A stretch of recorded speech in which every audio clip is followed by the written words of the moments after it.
회사에 평생 충성할 사람은 필요 없다고 생각을 합니다. 요즘 같은 시대에 회사에 평생 충성하지 말고 너의 목표만을 위해서 우리 회사를 선택해서 너가 충분히 우리 회사에서 기여를 하고 너가 거기서 많이 빼먹고 너가 또 잘하면 또 연봉도 많이 줄 테니까 그만큼 너가 기여를 해라.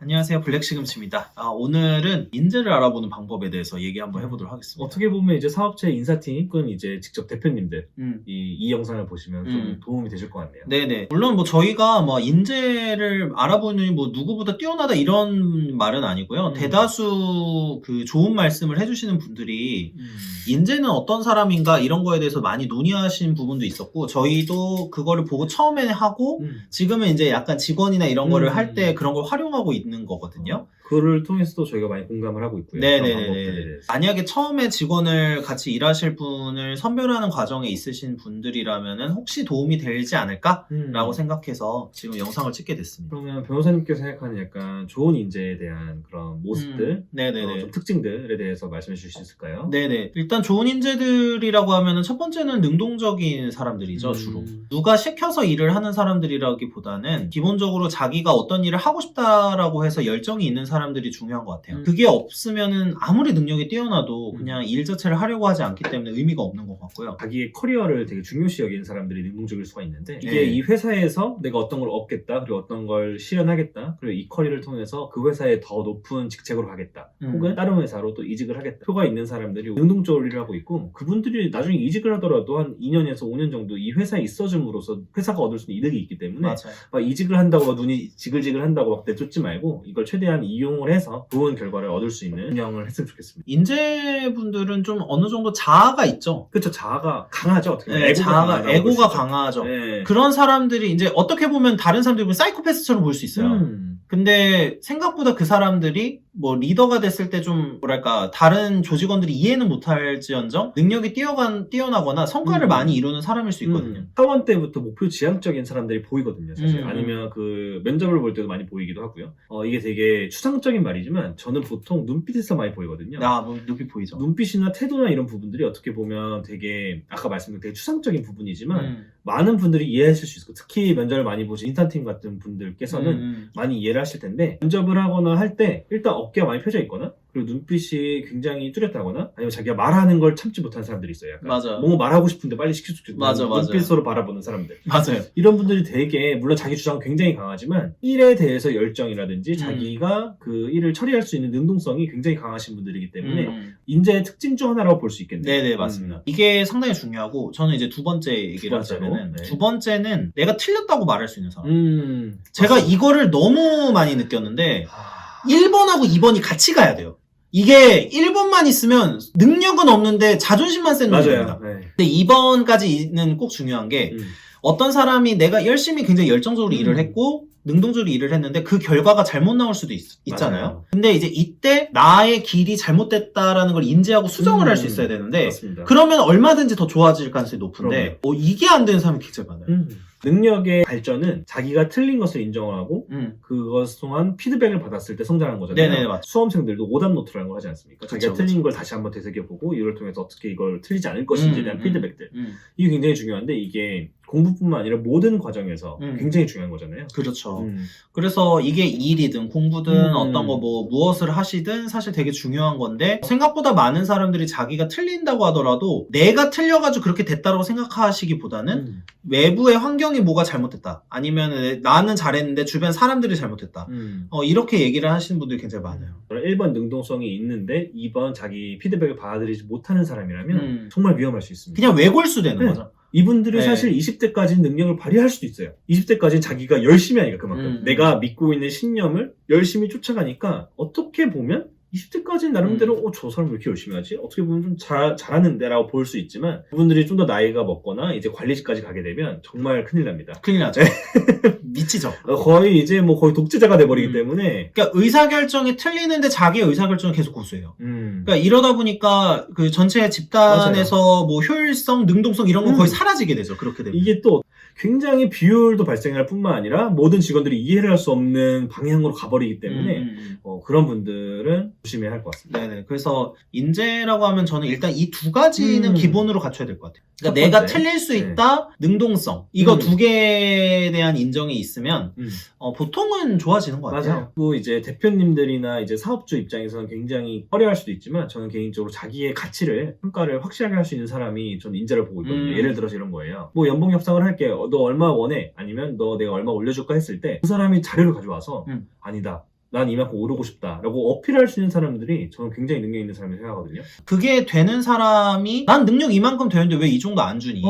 근데 이게 아까도 얘기했지만 2번이 없으면 이상한 거가 돼요. 그러니까 맞아요. 예를 들면 자기에 대해서 아까 지금 이제 양 사장님께서 말씀해 주신 게 자기는 객관적 평가가 되면서 그 얘기를 그걸 해야 돼요. 근데 제가 생각보다 많은 신입사원들이 자기 능력이 되게 뛰어난 줄 알아요. 근데 실제 능력이 하나도 안 뛰어난 애들이 많아요. 맞아요. 근데 제가 보면은 이런 거예요. 예를 들면 어떤 일이 있는데 진행이 잘못되는 것 같아요. 근데 제가 보통 보는 되게 뛰어난데 2번까지 갖춘 친구들은 조용하게 얘기를 제대로 합니다. 예를 들면 제가 보기엔 이 일이 이런 부분에서는 조금 이럴 수 있을 것 같다 정도로 얘기를 해요. 그러고 나서 의사결정을 하는 데는 어느 정도 그럴 때 중요할 때 영향을 주는 거지. 그러고 나서 문제는 이제 만약에 관리자가 받아들이지 않아요. 그쵸. 받아들이지 않으면 네 이 돈 안 되는데 하면 이러면 이제 갑자기 들고 일어나는 거죠. 그래서 내가 이 정도를 했으면 이 정도를 해야 된다 이런 게 있으려면 기본적으로 내가 뭘 했는지를 알아야 돼요. 그쵸. 오히려 일을 잘 안 하거나 잘 못하는 분들이 내 능력에 대해서 과신하는 경향이 있어요. 그럴 수 있죠. 그게 근데 왜 그러냐면 어떤 사람이 인재라고 하면은 그 사람이 보통 성과를 내게 돼 있거든요. 그쵸. 기본적으로. 성과를 내죠. 성과를 냈다고 가정하면 그 성과를 통해서 나에 대한 객관적 파악이 다시 돼요. 보통 신입사원이 이거가 안 되는 이유가 내가 지금까지 혼자서 제대로 이뤄낸 성과가 없는 거예요. 그럼 측정이 안 돼요. 그쵸. 근데 측정이 안 되는데 나는 분명히 되게 하루 종일 열심히 뭔가 일한 것 같은 거죠. 그러면 이거에 대해서 높이 평가를 받고 싶으니까 연봉을 세게 부릅니다. 그렇죠. 이거는 이제 전형적인 그 자기 평가가 안 되는 스토리인데 맞아요. 네, 그래서 결과적으로 보면은 양 사장님 말씀하신 대로 자기 객관화, 자기 평가가 되는 사람이 되게 중요한 것 같습니다. 그걸 바탕으로 피드백도 받아들일 수 있는. 그리고 또 다른 인재의 특징은 자기가 한 일에 자기가 책임을 지려고 한다는 거. 그 의식이 있는 사람들이 보통 좋은 성과를 내는 것 같아요. 맞아요. 자기가 그런 책임감이 있어요. 어떤 말을 하거나 어떤 일을 진행을 할 때 그만큼 신중하게 고민을 많이 하고 할 수 있기 때문에 더 좋은 결과 나올 수밖에 없죠. 네, 맞아요. 그래서 제안을 할 때나 뭔가를 이제 해보려고 할 때 그 노력을 하지 않고 그냥 저거 틀렸잖아. 내가 보기에 마음에 안 들어. 그러니까 뭐 지적을 해. 이런 사람은 인재가 아니고 예를 들면 이게 안 된다고 생각하면 왜 안 되는지 고민해보고 안 되면 되는 방법을 만들어 봐야 되는 거죠. 맞습니다. 그러니까 이거가 내가 그냥 단순히 불평불만 때문에 하는 게 아니라 이 일에 대해서 내가 진짜로 관심을 갖고 책임을 지고 져보고 싶은 거죠. 그래서 그런 게 중요한 거 아닌가 생각이 듭니다. 맞습니다. 결국에는 자기 능동성에서 출발하고 거기에 겸손하면서 타인의 비판을 받아들일 수 있고 이 부분만 해결하면 거의 인재인 것 같아요. 네. 그 면접을 볼 때 그런 부분들을 많이 체크를 해봐야겠죠. 얼마나 능동적인 삶을 살았는지 아니면 너무나 뻔한 삶을 살았는지 이런 부분을 체크를 해볼 수도 있을 것 같고 저는 이거 되게 많이 느끼는데 면접관이 된 적이 있었어요. 근데 제가 듣고 싶은 대답이 있었는데 이런 거였어요. 어떻게 하면은 일터에서 빠르게 적응할 수 있고 빠르게 능력을 키울 수 있느냐를 질문한 적이 있었어요. 근데 대다수가 그냥 열심히 해야죠 정도의 대답을 해요. 능동적으로 생각하는 사람들은 진짜로 내가 들어가면은 뭐부터 해야 될까를 알아요. 왜 그러느냐. 맞아요. 처음에 딱 들어가면은 할 게 산더미예요. 왜 그러냐. 내가 모르는 일을 처음 접했잖아요. 그러면은 저 같으면은 먼저 해야 될 게 그동안 진행 중인 프로젝트 자료를 다 봐야죠. 그래야지 내가 이 팀에서 뭘 하고 있는지는 알아야 내가 도움을 주던 말든 할 거 아닙니까? 맞습니다. 근데 대부분의 신입은 어떻게 하고 있느냐. 계속해서 누가 가르쳐 주기만을 기다리고 있어요. 그래서 이제 초반에 1년 정도가 제가 느끼기에는 초반 1년은 뭐냐면 내가 스스로 능동적으로 뭐 자료도 찾아보고 내가 우리 팀에서 뭐 하고 있는지 이런 거 계속해서 연구하다 보면 실력이 자동으로 쌓이거든요. 그쵸. 근데 대부분은 가르쳐주기까지 기다려요.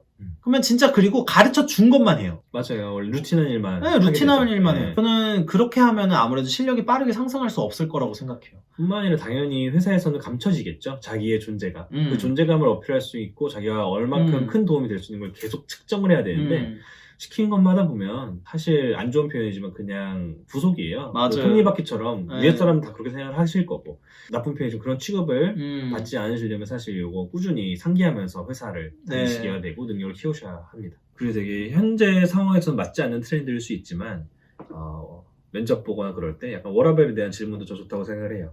되게 안 좋은 표현이지만 워라밸 너무 중시를 하면 사실 회사에는 큰 도움이 안 될 수도 있다는 생각을 하고 있기 때문에 이 사람이 정말 워라밸을 추구하는 사람인가 혹은 내가 어떤 성취감을 더 느끼고 싶은 사람인가가 어찌 보면 쉽게 좀 회사에 맞는 그 이제 대표라든지 운영진들에게는 더 좋은 인재가 될 수 있겠죠. 맞아요. 네. 분명한 사실이죠. 물론 각자의 행복감과 뭐 삶은 굉장히 중요하고 그거는 따로 터치할 건 없지만 오롯이 회사 입장만 본다면 워라밸에 대한 질문은 꼭 하면 좋을 것 같다는 생각이 드네요. 그러니까 내가 생각하는 일의 지향점, 그 다음에 회사가 생각하는 지향점이 일치하는 사람들이 사실 훨씬 열심히 일하고 인재가 될 가능성이 높죠. 너의 목표만을 위해서 우리 회사를 선택해서 너가 충분히 우리 회사에서 기여를 하고 너가 거기서 많이 빼먹고 너가 또 잘하면 또 연봉도 많이 줄 테니까 그만큼 너가 기여를 해라. 그렇죠. 그 이후에 너가 더 좋은 회사를 가도 상관없고 그렇죠. 너가 스스로 사업을 상관없다.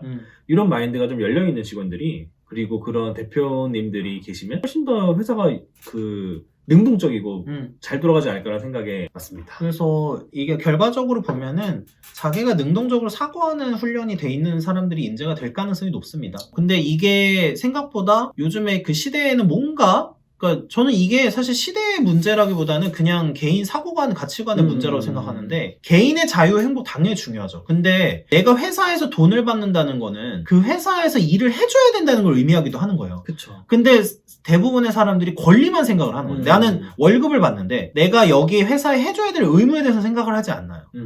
그러니까 이거는 사실은 저는 이기적인 거라고 생각해요. 맞아요. 그리고 이런 사람들일 경우에 능력을 쌓을 가능성은 점점 더 떨어집니다. 네. 그래서 이제 이게 처음에 아주 일부분의 조그마한 차이지만 이게 이런 사고 태도나 이런 것이 계속해서 오래 지속이 되면 이제 많은 차이가 벌어지게 되는 거죠. 큰 차이가 발생하죠. 사실 이제 나이가 더 많이 들어서 30대 중반, 40살 가게 되면 그때는 거의 능력차가 거의 따라잡을 수가 없는 수준이 돼요. 이게 현격한 차이가 되기 때문에. 그 직무적 역량을 키우는 거 정말 20대부터 30대 초중반까지가 거의 피크잖아요. 그때 최선을 다해서 키워놓지 않으면 경쟁력 있는 사람이 될 수 없기 때문에 주의해야 하는 상황이기도 한 것 같습니다. 맞습니다. 네, 오늘은 그래서 여기까지 하겠고요. 네, 시청해주셔서 감사합니다.